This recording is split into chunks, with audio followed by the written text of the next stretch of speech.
So police say this guy, Luigi Mangione, who's in custody in Pennsylvania, the person of interest in the killing of the UnitedHealthcare CEO, had a 3-page handwritten manifesto on him outlining his ill will towards corporate America. Now, the killing has sparked an outpouring of anger at the U.S. healthcare system in general, which is having an impact. Let's bring in Dr. Saju Mathew, a primary care physician, public health care specialist. I even saw today this guy got arrested, and there were people posting other places,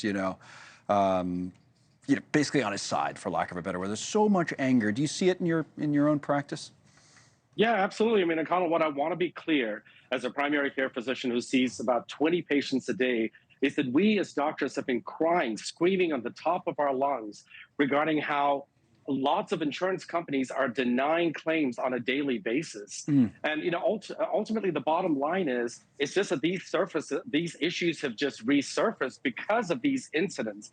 But This has been going on for decades and years. And in fact, it's getting worse. Well, that's the thing. Is it getting worse? And speaking of being clear, I want to be clear. Nobody's justifying violence, the killing of someone in cold blood in the New York City street. But it is highlighting these issues, to your point. What about it is getting worse?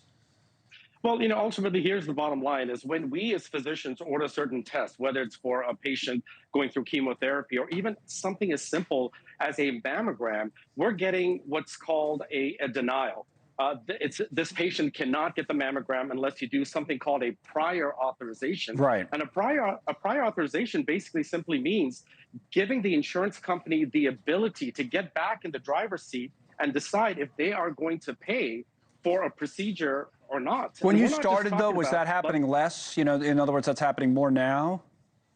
I think it's happening more now. I mean, I'm in my 20th year of practicing as a primary care physician, and I can remember way back when I was a resident how this was an issue. But now, we sometimes wonder as physicians, is it artificial intelligence that's the doctor, or is it people like us that are trying to advocate for our patients? Well, I wonder, it's actually a good question, because there's some of these companies that are using programs to make things easier, probably looking for keywords and that kind of thing, right? I mean, that probably is really happening. You think it's a contributing factor? And finally, what can we do differently? What small changes your professionals should we think about making? Well, I think this is going to take literally an act of Congress. And I hope that, President Trump, starting in January, will put this at the forefront of his agenda and his team's agenda. Number one, we should be able to, make sure that people understand which insurance companies have the highest denial rates. UnitedHealthcare, 1 in 3 claims are denied, but it's just not UnitedHealthcare. It's really all insurance companies. And also, as I mentioned earlier, Connell, we should take away the power of the insurance companies to decide if a patient who has bone-on-bone arthritis that needs a knee replacement, if they should make the decision or if it should be the physician in collaboration with the patient. These would be simple steps that can make a huge difference. It seems like relatively obvious steps that it would be the doctor who would know best. Thank you, Dr. Saju Mathew. Thanks so much for watching. Just go to joinnn.com to find NewsNation on your television provider. And don't forget to click the red subscribe button below to get more of NewsNation's fact-driven, unbiased coverage.